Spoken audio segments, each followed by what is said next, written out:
Il y a de cela 7 ans, quasiment jour pour jour, oh mon dieu que le temps passe si vite, j'ai inauguré ma chaîne avec ma toute première vidéo intitulée « Pourquoi les vins de Bordeaux sont-ils aussi réputés ?» Je vous demanderai de ne surtout pas retourner la regarder tant le montage était éclaté et que mon aisance devant la caméra était bien moindre qu'elle l'est aujourd'hui, mais si je la prends comme point de départ, c'est plutôt par rapport à sa thématique. Pourquoi donc ai-je choisi d'initier cette fabuleuse aventure que deviendra Vinstache avec un tel sujet? Parce que pour moi, c'était une évidence. Vin plus France égale Bordeaux. Point à la ligne. Bordeaux, c'est la France du vin. Que vous le vouliez. Ou non. Tiens, allez, faisons un peu de stat porn. En 2019, Bordeaux c'était 110 800 hectares de vignes, soit 14,36% du total des 771 574 hectares de vignes que comptait notre beau pays. Mais c'est un quart de la production nationale si on ne prend en compte que les AOC. D'ailleurs, en parlant d'AOC, Bordeaux, c'est environ 18% du total reconnu par l'INAO. Toujours en 2019, une bouteille sur 6 consommée en France était issue de ce vignoble. 3,92 milliards d'euros de valeur, 5660 viticulteurs dont une tétrachier de noms iconiques, bref, Bordeaux, c'est le sang. Et pourtant, Bordeaux est en crise. Les petits viticulteurs du Bordelais sont dans le rouge. Jamais dans l'histoire, le vin de Bordeaux n'avait connu une telle crise. Voilà le symbole de cette crise. Comment faire face à cette crise? Les négociants font aussi face à la crise. Bon, après, même si je ne suis pas le plus grand des vétérans de notre industrie, je vous dirais que le postulat « le vignoble bordelais est en crise », c'est un peu une éternelle marotte. Ça fait 50 ans que ça dure, il en a marre. En 40, non, il y a les Allemands. En 1956, il y avait l'enfer blanc et son terrible gel. En 1973, il y avait l'affaire des vins de Bordeaux contrefaits, dit l'affaire Cruz. Au milieu des années 2000, il y avait les vins du Nouveau Monde. En 2014, il y avait les lois anticorruption chinoises. En 2019, il y avait la taxe Trump. Bref, la crise dans le Bordelais a toujours eu pour moi le doux son de la fable de l'enfant qui criait au loup. Mais là, pour le coup, c'est vraiment la crise. Puisque si celle-ci couvrait depuis 2021 et la sortie de Covid, ce début d'année 2024 aura été révélateur de l'ampleur des dégâts. Le 19 mars 2024, on apprenait que plus de 2315 dossiers avaient déjà été déposés, plus 399 en attente, afin de toucher le fonds d'urgence du gouvernement pour aider les entreprises en difficulté. Pour faire très court, quasiment un vigneron bordelais sur deux a fait cette demande. De même, 1211 dossiers ont été déposés pour participer au plan d'arrachage de vignes, consistant, comme son nom l'indique, à arracher des hectares en contrepartie d'une maigre aide financière. C'est une surface d'environ 8000 hectares qui serait concernée, soit environ 7% de l'entièreté du vignoble qui risque la destruction. Ce qui semble déjà massif, et pourtant, le collectif de vignerons Viti 33 estimait qu'il faudrait en réalité arracher plutôt 30 000 hectares de vignes, soit environ 27% du vignoble girondin, afin de surmonter cette terrible crise de la surproduction. Ou de la sous-consommation. Choisissez votre poison. Le loup est donc bel et bien dans la bergerie ce coup-ci, et il a faim. Et il n'épargnera personne. Puisque, pour avoir pas mal suivi la dernière campagne des primeurs, une sorte d'immense release party des nouveaux millésimes pour les plus grands noms de Bordeaux, nombre de châteaux iconiques ont connu de très fortes baisses, comme avec Château Mouton Rothschild 2023, proposé à 458 € TTC contre 728 € pour le millésime 2022. Alors oui, je sais que parler d'une baisse de près de 40% sur un vin vendu près de 460 balles peut paraître absolument hors sol, et je comprendrai aisément cette critique. Mais ce que je voulais vous démontrer via cet exemple, c'est que le mal est enraciné jusqu'aux propriétés les plus mythiques et que l'on pensait épargné par ce fléau. J'ai donc décidé pour cette grande rentrée de m'attaquer à l'épineux et douloureux sujet de la crise que traverse le Bordelais. Une région chère à mon cœur, puisqu'y ayant vécu pendant près de 2 ans lors de mon master vin et spiritueux, et qui reste un atout majeur pour notre économie. Mais vous l'aurez compris, elle doit et va faire sa révolution, mais malheureusement cela risque de se faire dans la douleur, et on ne va pas se mentir, va y avoir de la casse. Youhou! Bienvenue à vous dans ce nouvel épisode de Vinstache, aux tristes airs de mise en bière, ironique pour du pinard, où l'on va s'atteler à essayer de répondre à la problématique suivante. Pourquoi le vignoble de Bordeaux est-il en crise?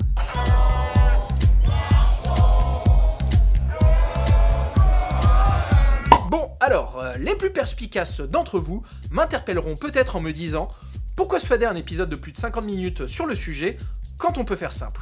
La consommation de vin par Français a diminué par 7 depuis 60 ans. La génération de l'entre-deux-guerres et leurs descendants qui buvaient tous les jours le midi s'éteint petit à petit. C'est QFD. Et terminé, bonsoir. Alors, évidemment, il y a de cela, mais je pense que cette crise est bien plus multifactorielle qu'elle n'en a l'air, et qu'elle touche sous certains aspects à l'organisation, à la culture et à l'identité même du vignoble girondin. Ainsi, je tenais à vous informer en préambule que, si mes arguments seront bien évidemment étayés par des sources, il y aura aussi une part d'interprétation purement personnelle. Voilà, on est comme ça, on se mouille à la Vintage Compagnie. Et pour mieux dérouler le fil de ma pensée, il va falloir que je vous fasse un peu d'histoire sur la géographie et la sociologie de ce vignoble. Ok, donc ça, c'est le vignoble bordelais tel qu'il est composé à l'heure actuelle. Le gros point rouge là, c'est Bordeaux, l'une des plus belles villes au monde, et je suis même pas ouvert à la discussion. Et si on parle des vins de Bordeaux, vous pouvez le constater, il s'agit plutôt dans la réalité des vins du département de la Gironde. Et qu'est-ce qu'on y produit en Gironde? Eh bah principalement du vin rouge, pardi, puisque d'après le document de la douane intitulé « Relevé par département de la production des vins », en 2023, sur les 3 846 945 hectolitres en AOC produits, 80% étaient du vin rouge, 15% du blanc et 5% du rosé. Ce qui n'a rien de bien étonnant, tant on sait que le merlot et le cabernet sauvignon, respectivement les deux variétés de cépages les plus plantées au monde en 2016, toutes couleurs de raisin confondues, sont ultra présents dans le vignoble, avec près de 66% de l'encépagement des vignes rouges pour le merlot et 22,5% pour le cabernet sauvignon. Et peut-être même que Bordeaux n'est pas vraiment étranger à l'internationalisation de ces deux variétés iconiques. On en reparlera dans un prochain cépage sorcier. Cette tradition de vin rouge va me permettre de faire une habile passerelle avec les sous-vignobles qui composent le Bordelais. Puisque, vous vous en doutez, s'il y a plusieurs couleurs sur cette carte, c'est pas pour rien. Honneur au Médoc, qui reste à ce jour la région la plus renommée de la Gironde, avec une tétrachie de noms ronflants comme Château Margaux, Château Latour, Château Lafite Rothschild, Château Palmer. Je ne vais pas tous vous les faire, mais sachez que ces grands crus iconiques sont répartis dans des appellations non moins iconiques, comme Pauillac, Margaux, Saint-Julien ou encore Saint-Estèphe. D'ailleurs, en parlant de grands crus, ces châteaux légendaires, mythiques, d'élite, blablabla, doivent leur renommée mondiale au classement de 1855. Un classement élaboré cette dite année pour l'exposition universelle de Paris et qui aura un retentissement tel qu'il va faire des jaloux, puisque d'autres sous-régions tenteront à leur tour de lancer leur propre classement, mais avec des fortunes plus diverses. C'est notamment le cas du vignoble des Graves, deuxième sous-région dotée là encore de noms très ronflants, comme Château-Aubryon, Château-la-Mission-Aubryon, Château-Pape-Clément ou encore Château-Carbonieux. Et dont l'AOP la plus renommée pour les rouges est bien évidemment Pessac-Léognan, puisqu'abritant toutes les grosses écuries précédemment citées. Fait non anodin, le vignoble est aussi la terre d'accueil de très grands blancs liquoreux d'appellations Sauternes et Barsac, mais comme j'ai déjà consacré un épisode à ce sous-vignoble, que j'en parlais encore en début d'année lors de ma vidéo sur Ikem, et qu'il n'aura pas une place centrale pour notre sujet du jour, alors je vous parlerai ensuite du vignoble de Pomerol/Saint-Émilion, ainsi que ses appellations dites satellites, qui, là encore, avec une turboliste de domaines emblématiques comme Pétrus, Le Pin, Château Cheval Blanc, Château Ozone ou encore Château Pavie, a lui aussi participé à l'aura mondiale des Grands Rouges de Bordeaux. Les deux dernières sous-régions sont celles du Blayais, région très sous-cotée à mon humble sens, puisqu'ayant toujours manqué de locomotives l'apportant à l'international, mais qui donne pourtant naissance à de superbes rapports prix-plaisir. Et enfin, le vignoble de l'Entre-deux-Mers, qui, déjà au début des années 90, produisait plus de la moitié des vins génériques d'appellation Bordeaux et Bordeaux supérieur, et clairement, c'est le sous-vignoble qui trinque le plus dans la crise actuelle. Alors tout logiquement, je n'ai pas eu accès aux 1200 dossiers de demande d'arrachage, mais je ne serais pas étonné que la quasi-totalité ait été formulée par des vignerons de l'Entre-deux-Mers et, dans une moindre mesure, par ceux du Blayais. Exemple, vidéo issue de France 24 dressant des portraits de malheureux vignerons en pleine crise. Clérac, vignoble de l'Entre-deux-Mers. Reportage France 3 Gironde. Bastien Mercier, viticulteur et maire de Camiran, commune de l'Entre-deux-Mers. Extrait de Côté Château, spécial crise viticole. Didier Cousinet, viticulteur à Lepian-sur-Garonne, vignoble de l'Entre-deux-Mers. JT de TF1, Bernard Dareigne, vigneron en crise candidat à l'arrachage, Espier, commune de l'Entre-deux-Mers. Bref, je ne vais pas vous faire toutes les vidéos disponibles, déjà parce que c'est un véritable crève-cœur de voir tout ce monde agricole en crise, mais surtout parce que si vous faites vos propres recherches... C'est parce qu'il faut faire des recherches, il faut faire vos recherches. et pour mieux comprendre. Vous constaterez par vous-même que ces images proviennent quasiment toutes de la même région. Les raisons de la crise que l'entre-deux-mers subit actuellement de plein fouet? Des facteurs liés à la conjoncture actuelle, guerre en Ukraine, effondrement du marché chinois, inflation, ainsi que la baisse continuelle de notre demande domestique, mais aussi parce que c'est un vignoble de petits producteurs, un vignoble paysan, oserais-je même dire. Et si je voulais mettre en avant ce dernier point, c'est parce qu'il me semble absolument crucial pour la suite des idées que je vais tenter de développer. En effet, le vignoble bordelais est un vignoble de classe sociale et qu'il est bourgeois par nature. Sans aucun jugement de valeur. Alors non, rassurez-vous, je ne suis pas venu vous dégueuler des poncifs sur les bourgeois, le monde n'est pas binaire, il ne se compose pas d'un côté des gentils pauvres et des méchants riches, et je ne suis là ni pour vous éduquer, ni pour vous déconstruire, ni même vous expliquer quoi penser. Nonobstant, le fait est que l'ADN du vignoble bordelais est profondément bourgeois, et que pour mieux appréhender son contexte, il va falloir connaître son histoire. Ok, donc ça, c'est sa cartographie actuelle, telle que je vous l'ai présentée. Or, vous vous en doutez, mais elle n'a pas toujours été ainsi au fil des siècles. Dans le fabuleux ouvrage Vignobles et vins en Aquitaine, images et identités d'hier et d'aujourd'hui, dirigé par Sandrine Lavaux et Jean-Claude Inwinkel, les auteurs nous apprennent que l'un des centres névralgiques du vignoble bordelais, c'était tout simplement Bordeaux. Professeur, c'est des trucs, vous ici. Blague à part, Bordeaux s'est très rapidement imposé, comme nous le prouve cette carte répertoriant les villes productrices au Moyen-Âge, comme l'un des pôles majeurs viticoles du bas pays. Et cette position dominante, elle va l'asseoir grâce à deux facteurs clés. Son ouverture sur l'Atlantique, ainsi que son monopole sur le marché anglais, dû aux 3 siècles d'union anglo-gasconne.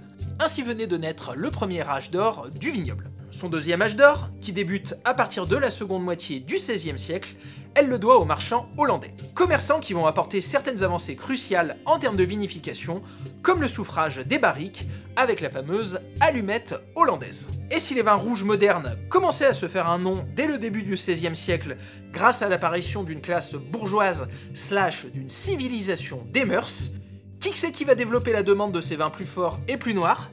Les marchands hollandais. Or, à cette époque, si le vignoble avait déjà commencé à sortir de sa coquille purement bordelaise intramurossienne, notamment via ce que l'on appelait des palus, c'est-à-dire des zones humides que l'on retrouvait un peu tout le long de la Garonne, palus où l'on y produisait des vins d'assez bonne qualité via des bourdieux, de lointains ancêtres des châteaux actuels et qui étaient l'œuvre de bourgeois entrepreneurs, ce sont vraiment les aristocrates qui, désirant investir dans de vastes terres afin de produire des vins rouges d'élite matchant cette nouvelle forte demande naissante, vont, bien aidés par les marchands hollandais, experts en travaux de drainage et de digage, faire émerger des flots et des marécages, le Médoc.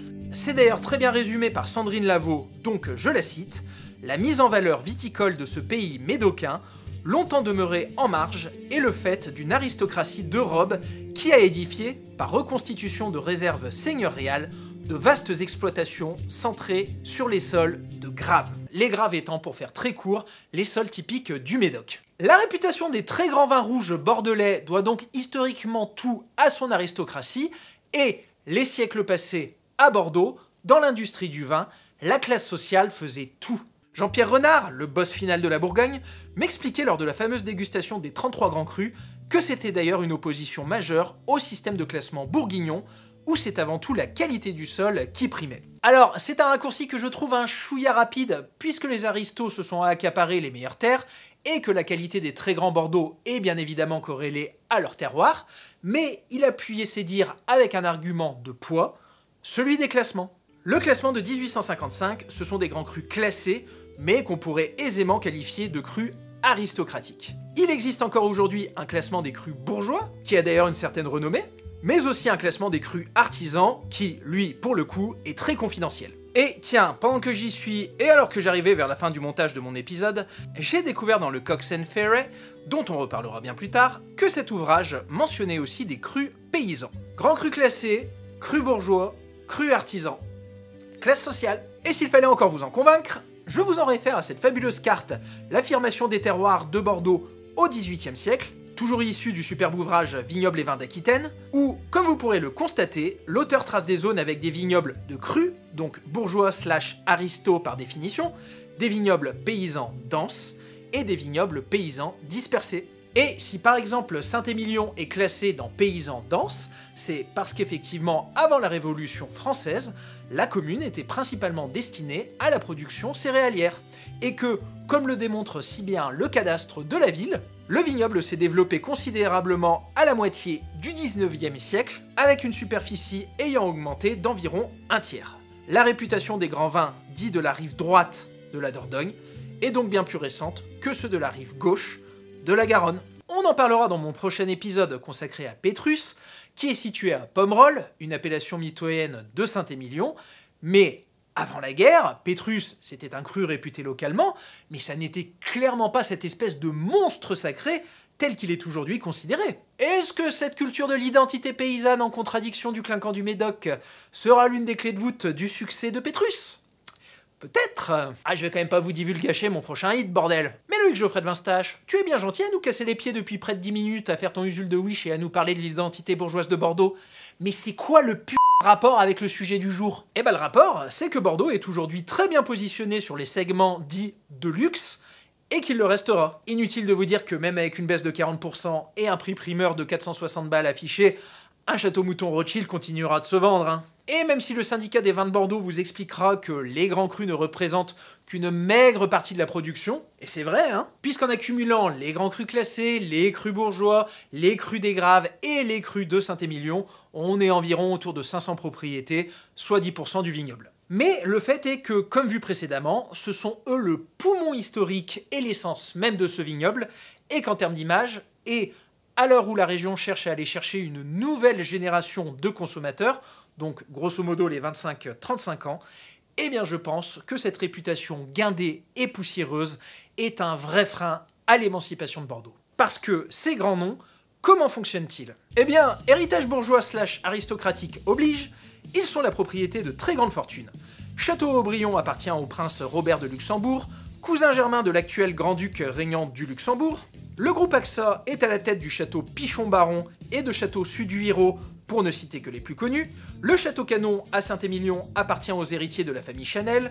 Cheval Blanc est aux mains d'LVMH. Château Grand Puy-Ducasse au Crédit Agricole. Bref, je ne vais pas tous vous les faire, mais vous vous en doutez très bien, nombre de ces grands propriétaires n'ont jamais mis les mains dans la terre. Même si c'est pas vrai pour tous. Je pense notamment à Hubert de Boire, qui, tout aussi bon client des médias et un brin bling-bling soit-il, reste un homme de terrain. Ou même encore le château Tertre-Rodebeuf, hein. N'allez pas me dire que François Midjaville était un imposteur. Mais nombre de ces propriétés sont détenues par des fonds d'investissement ou des très grandes fortunes qui vont mettre en place une équipe technique qui, tout aussi talentueuse soit-elle, et quand bien même elle serait pilotée par des vignerons aguerris, reste une équipe technique à la solde d'un landlord. Et très souvent, ces mêmes équipes techniques sont assistées d'un laboratoire conseil en énologie. Ce qui m'amène à un autre point crucial, c'est que Bordeaux est un vignoble de techniciens. Alors oui, l'énologie moderne doit énormément à Bordeaux.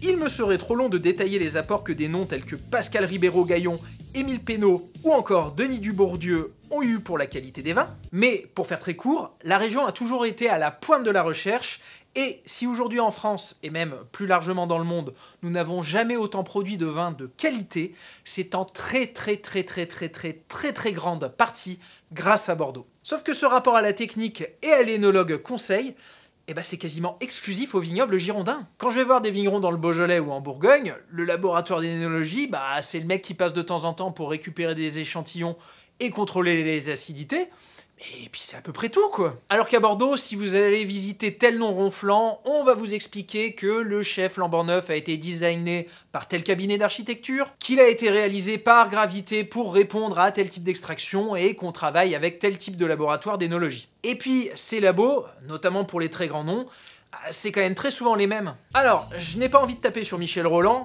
parce qu'il en a déjà pris plein la gueule, et que j'ai toujours eu horreur des boucs émissaires, mais rien que sa structure encadre les châteaux Rouget, Marquis de Terme, Dassault, Pape Clément, Félan-Ségur, Lacombe, la Tour Carnet, Le Croc ou encore Léoville-Poix-Ferré. Pareil pour Hubert de Boire, dont je vous parlais précédemment, il possède aussi Hubert de Boire Consulting, qui conseille de grosses écuries comme Grand Puy-Ducasse, Tour des Termes, La Rose ou encore le Clos des Jacobins. Ce qui donne une image peut-être pas industrielle de ces grands crus, parce qu'ils recherchent la qualité, mais tout du moins froide et clinique. Cette uniformisation des grands vins de Bordeaux ayant atteint son apogée au début des années 2010. Époque où Robert Parker régnait en maître incontesté sur le vignoble, faisant et défaisant les réputations au rythme de ses notes sur 100, tel un gourou. Je ne rentrerai pas dans le détail parce que je compte bien m'attaquer un jour à cette ex-figure tutélaire de notre industrie, mais je ne connais pas un autre critique qui ait eu autant d'influence dans son secteur que Parker. Imaginez un journaliste ciné qui, juste en écrivant un papier indiquant « Ce film est une merveille, 19,5 sur 20 », puisse ramener 25 millions de personnes en salle. C'est à peu près le genre de pouvoir qu'il possédait. Or, les grands domaines ayant bien compris que séduire l'ami Robert, c'était s'offrir un avenir radieux, nombre d'entre eux se seraient soumis au système Parker. Et cela bien aidé par la complicité de certains laboratoires d'énologie à la colle avec Bob, dont j'ai peut-être parlé précédemment. En donnant naissance à des vins boisés, concentrés et finement micro-oxygénés, afin de convenir aux exigences de goût de Monsieur Parker. Le but, in fine, étant d'obtenir les meilleures notes possibles afin de conquérir le marché américain, d'où était bien évidemment originaire Robert Parker, et qui était une véritable poule aux œufs d'or de l'époque. Des jus que certains esprits chagrins et revêches qualifièrent de maquillés et allant à l'encontre des vins dits de terroir. Alors, clairement, terroir est un terme un brin fourre-tout de notre industrie, mais je saute sur l'occasion pour vous apporter un nouvel élément, c'est que dans les grands châteaux, la plupart du temps, la tradition est au vin dit d'assemblage. Donc des flacons créés à partir de plusieurs parcelles et de différents cépages. En effet, là encore, historiquement, les grosses écuries ne sortaient chaque année qu'une seule cuvée, qu'un seul vin, le grand vin. Et cela s'explique relativement logiquement. L'achat de vignes étant un investissement, l'idée était de s'inscrire année après année dans une logique de style maison, afin de proposer des vins équivalents sur chaque millésime, et cela afin de fidéliser la clientèle avec une signature maison, et donc d'optimiser la rentabilité de la mise initiale. Alors oui, très souvent les bourgeois acquirent les meilleures terres et furent poussés par un désir de qualité, Ne versons pas dans la caricature d'un capitalisme cynique. Mais cette tradition d'assemblage gommait un peu l'idée d'un vignoble composé de parcelles morcelées et d'années aux conditions météorologiques variables. Et si même aujourd'hui il existe des seconds vins, voire des troisièmes vins, CF, mon épisode sur Mouton Cadet, on est, là encore, aux antipodes du modèle bourguignon, qui repose principalement sur des vins monocépages issus d'un climat bien spécifique. Si je tirais vraiment le trait, je vous dirais que le vigneron bourguignon, c'est ça. Alors, cette cuvée, c'est un 100% pinot noir issu d'un coteau de 1,5 hectare exposé sud-sud-est avec des sols argilo-calcaires, mais avec une vraie dominante de calcaire. Tu verrais, mais c'est vraiment un champ de cailloux. Pour te dire, lorsqu'on doit planter les piquets qui permettent de palisser, on est obligé de faire ça à la mini-pelle, tellement c'est de la caillasse. Le résultat, tu verras, c'est qu'on est vraiment sur un vin qui est tout sur la droiture et la tension. Alors que sur cette cuvée, à l'inverse, certes, on est toujours là encore sur un 100% pinot noir, mais le fait est qu'on est sur un bas de coteau avec une dominante d'argile. Et du coup, ça fait que ça donne un vin avec beaucoup plus de rondeur, et tu le verras à la dégustation, c'est beaucoup plus flatteur. Alors que le vigneron bordelais, c'est ça. Eh bien moi, ou tout du moins le fonds d'investissement que je représente, avons acquis un terroir d'un seul tenant de 12 hectares situé sur l'iconique plateau calcaire de Saint-Émilion. 80% merlot pour la suavité et la tension, 20% cabernet sauvignon pour la profondeur, la richesse et la structure, 18 mois d'élevage, 50% de barriques de bois neuve, 50% de barriques d'au moins un vin, on uniformise le tout et hop, château moustache.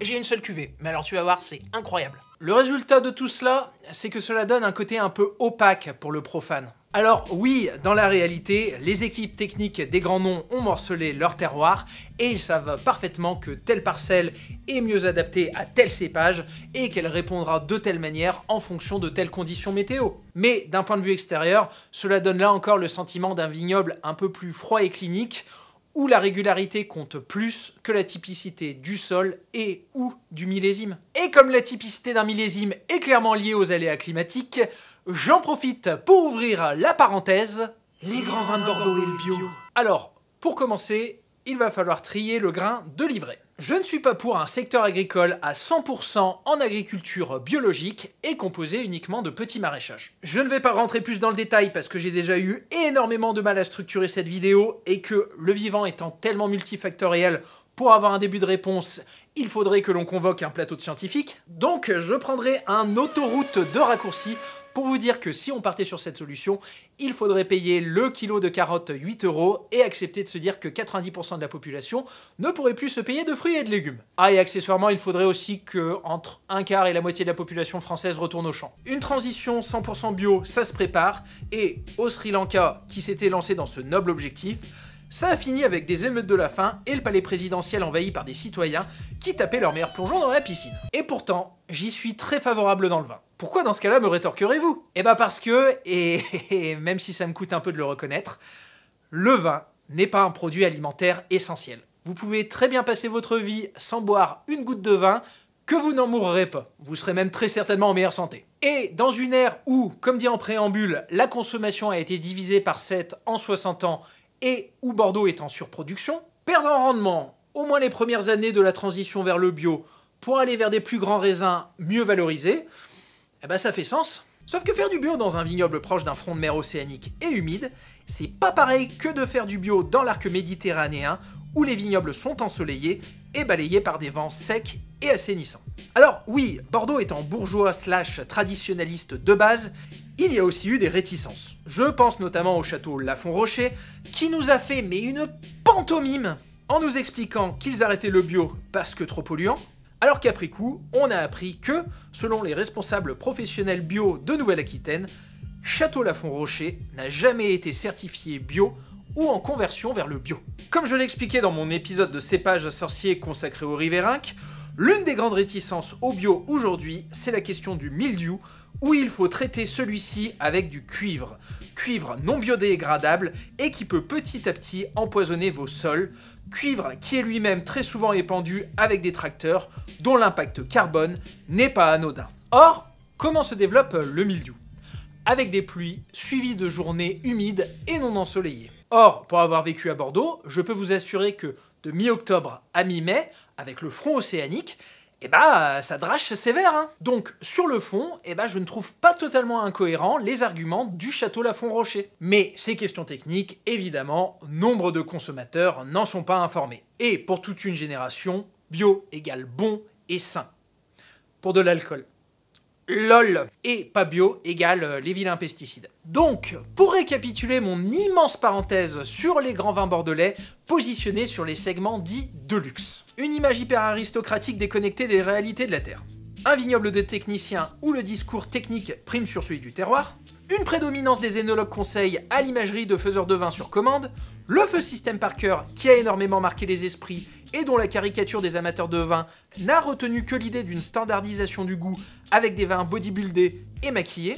Une vinification de vins d'assemblage donnant le sentiment d'une certaine opacité quant aux notions de terroir, de parcellaire et, in fine, d'authenticité. Une transition vers l'agriculture biologique qui peine à s'enclencher, bien mal aidée, il est vrai, par des conditions climatiques peu propices, mais qui reste un enjeu auquel le consommateur peut se raccrocher facilement, puisque pensant en maîtriser les tenants et les aboutissants. Et donc il disait quoi le reportage? Après l'intervention de Bernard Farge, président du Comité national des interprofessions des vins? Pour Bernard Farge, l'une des solutions pour répondre à cette crise est d'aller chercher de nouveaux consommateurs. Les nouveaux consommateurs? Les jeunes qui s'intéressent au terroir, à l'authenticité et qui aiment aller rencontrer des vignerons dans le Beaujolais qui vous accueillent à même la tonnelle, à moitié transpirant, alors que 5 minutes avant, ils étaient dans des pentes comme ça, à travailler leur sol avec leur treuil? C'est eux que vous voulez séduire?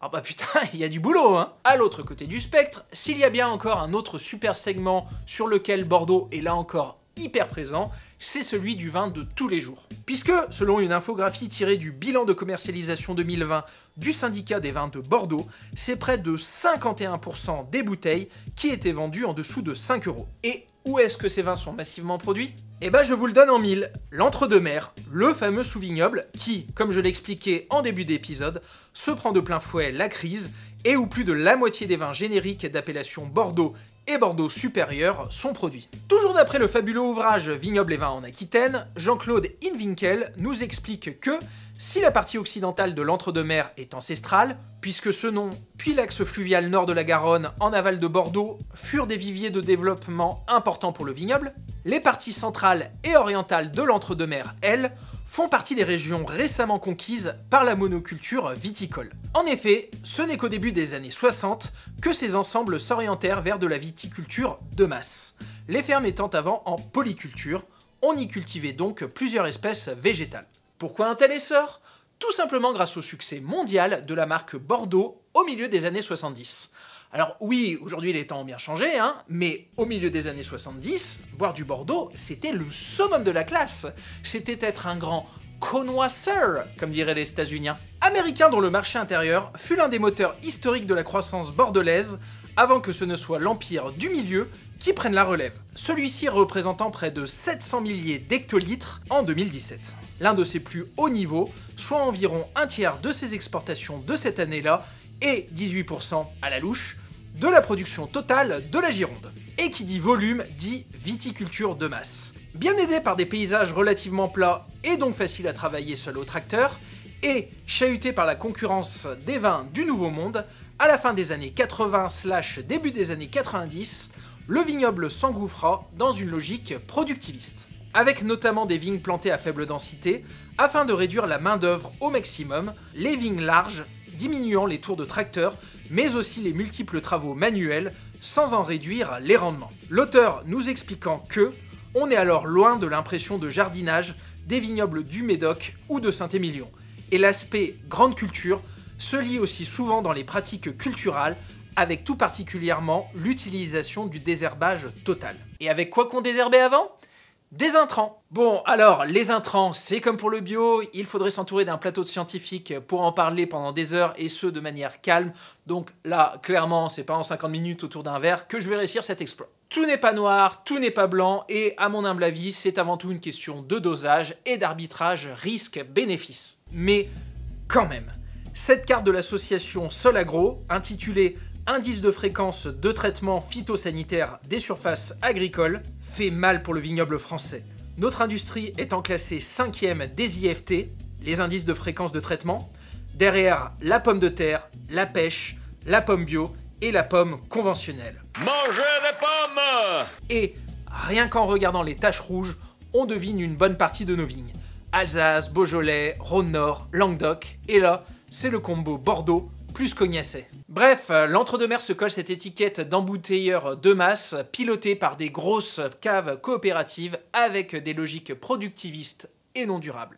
Même si je tiens à préciser que dans le même rapport de Solagro, 3 des 10 communes de plus de 100 hectares de surface agricole utile, ayant le plus réduit leurs IFT entre 2020 et 2021, n'étaient autres que des communes de l'entre-deux-mer, notamment grâce à un passage au bio. Donc, par pitié, évitons de tirer des conclusions trop hâtives. Et cette production de masse, couplée au Covid, à l'inflation, au recul des exportations envers les USA et la Chine, notamment à cause des nouvelles guerres commerciales, était le terreau parfait pour se retrouver en mars 2024 avec les fossoyeurs de chez Carrefour qui nous sortirent un Bordeaux vendu 1,66 € grâce à la maison Johannes Boubé, qui n'est autre que la filiale vin de Carrefour.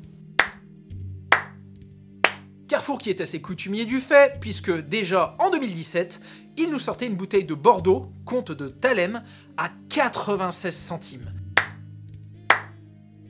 Or, ce super segment du vin de tous les jours, il est en train de diminuer drastiquement, en même temps que les générations de l'entre-deux-guerres et des baby boomers est en train de s'éteindre. Parce que ma génération, celle des 25-35, oui, j'ai 36 ans dans un mois, mais ma date d'expiration n'étant pas encore dépassée, j'en profite pour m'inclure dedans. Elle boit bien moins que nos aînés, mais veut boire bien mieux. Est-ce qu'on va se laisser séduire par le segment des vins de tous les jours de Bordeaux, auquel on accole les idées de production massive, d'industrialisation des process, de grosses caves coopératives, de prix excessivement bas, de rendement élevé et de chimie? Eh ben j'en doute. Parce qu'aujourd'hui, cette nouvelle vague de consommateurs que Bordeaux veut aller chercher, elle s'est clairement positionnée sur les segments dits premium, avec des vins allant de 10 à 25 balles, et là, en termes d'image, je suis désolé, et c'est peut-être lié à ma propre profession de caviste, mais Bordeaux me semble en être juste à des années-lumière. Parce que si vous me dites vigne, terroir, passion, humilité, transmission, proximité, réduction des intrants, eh ben c'est clairement pas à Bordeaux que je vais penser en premier. Alors que pourtant, la qualité, elle est là. On n'a jamais autant produit de grands vins dans cette région qu'en 2024. Sauf que, comme dirait Kiki, le monde il a changé. Je pense qu'on est de plus en plus nombreux à se rendre compte qu'on va droit dans le mur avec le dérèglement climatique et qu'on peut réduire assez facilement notre empreinte carbone sur certains postes comme nos moyens de transport et notre alimentation. En mangeant plus de légumes, je sais, dit par un mec avec un IMC dans l'orange, c'est un brin grand guignolesque. Et en allant vers moins de viande rouge, en favorisant notamment des viandes blanches plus faibles en émissions,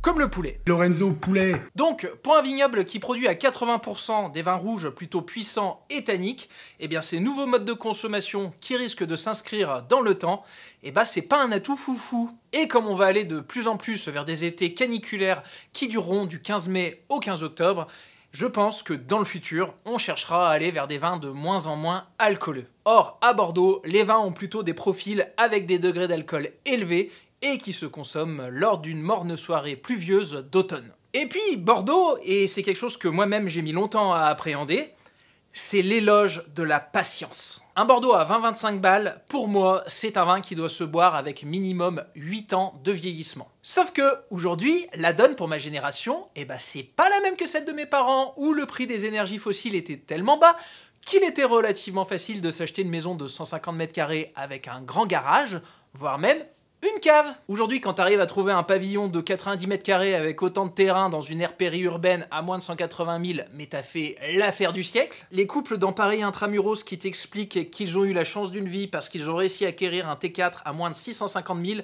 perso, ça me fait tous effort. Bref, aujourd'hui, nombre de mes contemporains n'ont tout simplement plus la place de pouvoir stocker de grandes quantités de vin et de les faire vieillir. Et encore moins la patience, la tendance de consommation actuelle étant au vin à déguster plus jeune. Et même si Bordeaux a fait de vrais efforts là-dessus, si tu me dis petit canon glouglou à déguster entre copains, aujourd'hui je vais te dire Beaujolais ou Languedoc, mais pas Bordeaux. Pour revenir à mes histoires de segmentation et en parlant du Beaujolais, demain je me lance dans la vigne, mais je choisis le Beaujolais tous les jours à Bordeaux. Parce que, même si la piètre image du Beaujolais nouveau leur colle à la peau, ils ont quand même réussi à prouver qu'ils étaient capables de faire de super canons sur le segment du vin dit de tous les jours. Et ils ont très bien su valoriser leur cru auprès des nouveaux consommateurs sur le segment premium 10-25 €. Même si la région peine encore à s'imposer sur les segments dits de luxe. Chacun ses problèmes. Mais je ne m'inquiète pas, ça viendra. Pour moi, aujourd'hui à Bordeaux, il y a un gouffre de demande au niveau de ce segment dit premium. Et cette crise de la surproduction, c'est un peu à mon sens l'arbre qui cache la forêt. Car plus qu'une crise de la surproduction, c'est surtout et avant tout une crise identitaire que traverse le Bordelais. Ce constat étant posé, une nouvelle problématique se pose à nous. Qu'en fait-il donc, mon bon monsieur, pour remédier à tout ça? Alors, clairement, je n'ai pas la prétention d'avoir une solution clé en main, tant cette ère sombre dans laquelle Bordeaux se trouve actuellement est multifactorielle. Dans un article en date du 11 juin 2024, le célèbre consultant Stéphane de Renoncourt expliquait que il y a quelque chose qui cloche, surtout à Bordeaux. On peut retrouver plus ou moins les mêmes problèmes dans les grandes appellations où une petite fraction des domaines est starifiée. Chez nous, à Bordeaux, ce sont les crus classés. À côté de cela, une grande partie de la production n'est pas considérée. Elle n'apparaît pas pendant la semaine des primeurs. On la retrouve pendant les foires au vin, mais ce n'est pas de la belle distribution. Nous avons deux vrais problèmes à Bordeaux, l'incarnation et la distribution. Sur la question de la distribution, j'avoue être un peu plus sur la réserve que cette célèbre figure d'autorité. Oui, Bordeaux est surreprésenté en supermarché, mais en m'étant plongé dans les chiffres des différentes interprofessions françaises, j'en suis arrivé à la conclusion que 32,5% de la production totale de la région était distribuée via la GMS, ainsi que le hard discount. Alors oui, c'est déjà énorme, mais la vallée du Rhône est à 43%, la vallée de la Loire est à 43%, et les vins en AOC du Languedoc à 40%. Seule la Bourgogne est en dessous, avec 23%. Mais bon, on parle d'un vignoble environ 4 fois moindre que le Bordelais, et qui a le vent en poupe ces dernières années. Là où je le rejoins, et cela fait écho aux opérations commerciales coup de poing menées par Carrefour sur des cuvées proposées à prix indigne, c'est que ça n'est pas une belle distribution. Concernant la problématique de l'incarnation et de l'image de Bordeaux, et sans avoir l'odieuse prétention du sachant, j'aurai quelques humbles pistes à vous proposer. La première, et cela me semble relativement aisé à mettre en place, cela serait de se détacher petit à petit de la notion de château. Alors, j'imagine déjà certains esprits girondins bien échaudés par ma proposition. Comment ça abandonner nos châteaux? C'est la même de notre vignoble. C'est une marque collective qui parle énormément à l'international. Et puis bordel, c'est historique, mon bon monsieur. Ah ouais? Eh ben je suis pas si sûr. Déjà, c'est un terme un brin galvaudé. Si vous n'êtes jamais allé dans le Bordelais, ne vous attendez pas à enchaîner des merveilles d'architecture, il y a bien plus de châteaux en Loire qu'à Bordeaux. Dans l'ouvrage collectif Le vin des historiens, Philippe Roudier nous en dit plus dans son chapitre « Crus classés et châteaux viticoles en Bordelais, de nouvelles notions qualitatives au XIXe siècle ». L'auteur nous expliquant que, dans de nombreux cas, il correspondait à une ancienne seigneurie ou à un bâtiment notable. Et, aujourd'hui, une simple chartreuse, un hameau isolé ou même un hangar, et c'est bon, vous avez votre château. Pourquoi une telle prédominance de cette notion qui représenterait aujourd'hui environ un tiers des producteurs de la région? Eh bien, tout est parti du 19e siècle. À l'époque, on parlait majoritairement de crus, et le terme de château était presque complètement ignoré. Puisque d'après le livre sur lequel je me suis appuyé, dans le classement originel de 1855, il ne figure que 4 entrées de celui-ci. En 1850, dans le Cox and Ferret, qui est une sorte de guide du routard version propriété viticole de l'époque, et qui deviendra un peu la bible des amateurs de Bordeaux, l'ouvrage ne mentionne à peine qu'une cinquantaine de châteaux pour 670 crus répertoriés. Sauf que 40 de ces châteaux étaient issus du Médoc, et comme je me suis évertué à vous l'expliquer pendant de très longues minutes, l'identité du Bordelais s'est forgée en très grande partie grâce aux codes de la bourgeoisie médocaine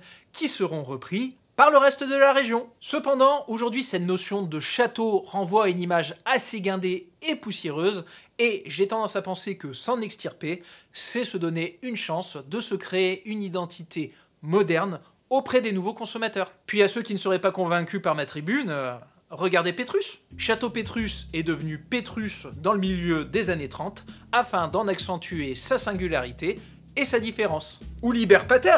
Alors, clairement, je ne suis vraiment pas un fan de Loïc Pasquet et de son projet hyper opaque, pour rester poli, de créer le vin le plus cher du monde. Mais en lançant cela, il a créé Liber Pater, pas Château Liber Pater.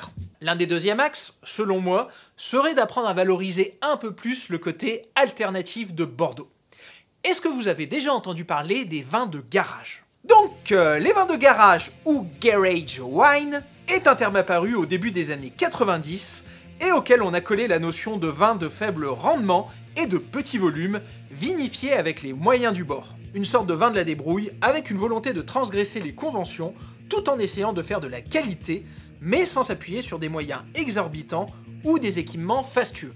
Ce terme a tout de suite trouvé écho auprès de moult vignobles anglo-saxons, dont nombre de leur industrie en étaient alors à leur balbutiement. Faible rendement, faible volume, vin avec une âme et s'extirpant des critères de valorisation officiels, comme je sais pas moi au hasard des AOC rigides ou des classements fatigués, et construction de réputation en s'appuyant sur des prescripteurs et des amateurs avertis, tels étaient les maîtres mots des vins de garage. Et vous savez d'où le mouvement est parti?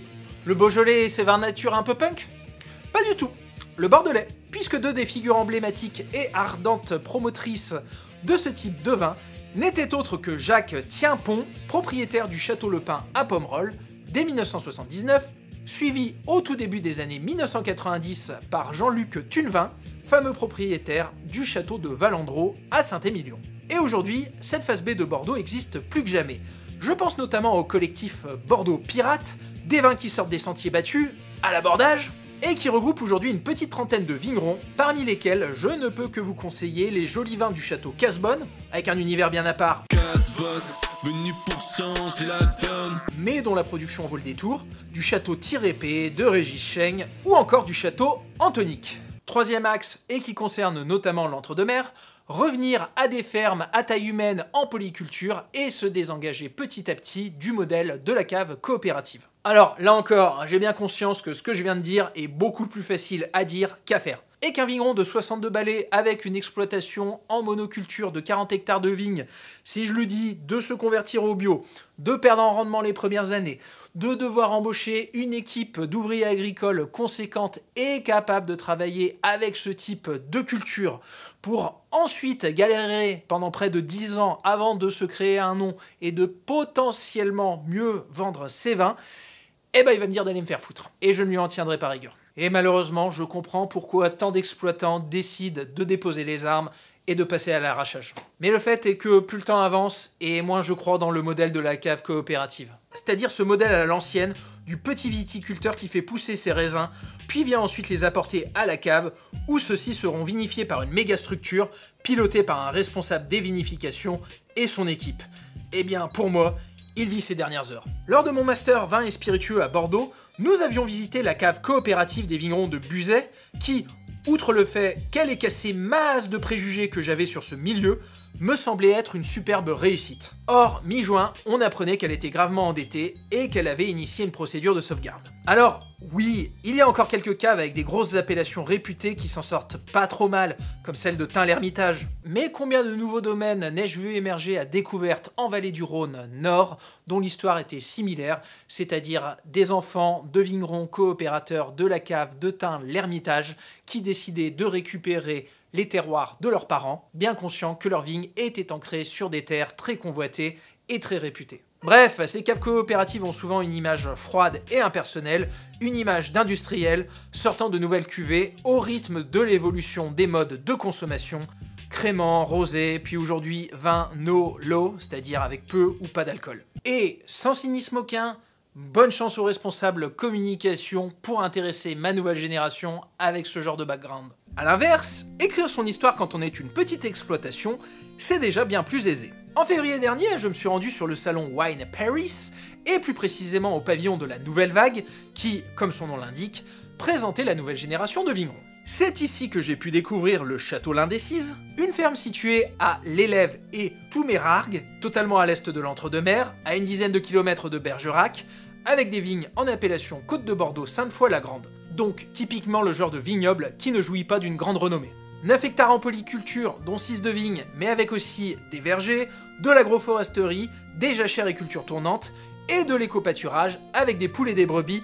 Oh mais regardez-moi ce petit bordel comme il est chou. D'une, leur vin était excellent, mention spéciale à leur gamme de blanc, qui a été un véritable coup de cœur pour moi, alors que pourtant, de base, je suis pas forcément très client du Sauvignon. Et comme c'est bon, c'est bio, c'est bien placé, et qu'il y a une histoire à raconter, eh ben j'en ai pris pour ma boutique. Exactement, vous venez de vous faire avoir par un placement de produit. Tiens, autre exemple, en 2021, je tombe sur un podcast mettant en avant des parcours de femmes dans l'univers du vin. J'y découvre Noémie Tano, ex-travailleuse sociale, s'étant réorientée dans le vin avant de s'installer dans le vignoble de Lussac à Saint-Émilion. Personnalité hyper solaire, CV atypique, conversion vers le bio dès son installation, non issue d'une famille d'agriculteurs, femme dans un milieu d'hommes, je me dis génial, il faut que je goûte ces cuvées, et si c'est bon, je la fais rentrer sur la boutique. Je l'ai contactée par mail, elle m'a répondu et elle m'a dit qu'elle en était elle-même la première surprise, mais elle avait tout vendu. Ces vins ont même été servis au roi Charles III lors de sa dernière visite en Aquitaine.